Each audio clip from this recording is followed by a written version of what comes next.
Cock কক কক কক কক কক কক। মা, আজকে আমরা কোথায় যাচ্ছি? আজকে ওই জঙ্গলের ভিতরে যাব, কোনো খাবার জোগাড় পাই নাকি দেখি। তোমরা আমার সাথে আসবে না? তোমরা এখানে দাঁড়াও, জঙ্গলে অনেক প্রাণী আছে, তোমাদেরকে খেয়ে ফেলতে পারে, তাই তোমরা এখানে থাকো। আমি এখানে না আসা পর্যন্ত এখানেই থাকবে। আমি গেলাম ওই জঙ্গলের ভিতরে, দেখি কোনো খাবার পাই নাকি, এবং তোমাদের কোনো বিপদ হলে জোরে আমাকে ডাক দিবে, আমি চলে আসবো। তোমরা এখানেই থাকো।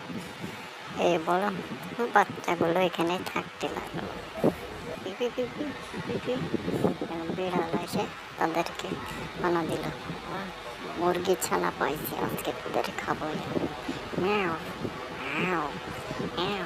মুরগি ছানা বাঁচাও, বাঁচাও, বাঁচাও। কে কোথায় আছো? আম্মু তুমি কোথায় গেলে? বাঁচাও। এই শয়তান, তুই ছেড়ে দে আমার বাচ্চাদের, তুই আমার বাচ্চাদের ছেড়ে দে। না, আমি আজ তোকে খাবোই, তোকে খাবো, তোর বাচ্চাদের খাবো। অনেকদিন কোনো প্রাণীর মাংস খাই না।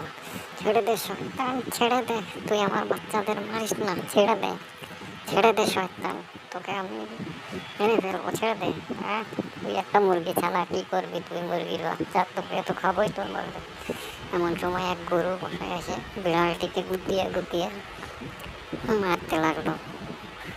ছাড় ছাড়, ভাগ এখান থেকে, তোদেরকে মারছিস কেন ভাই?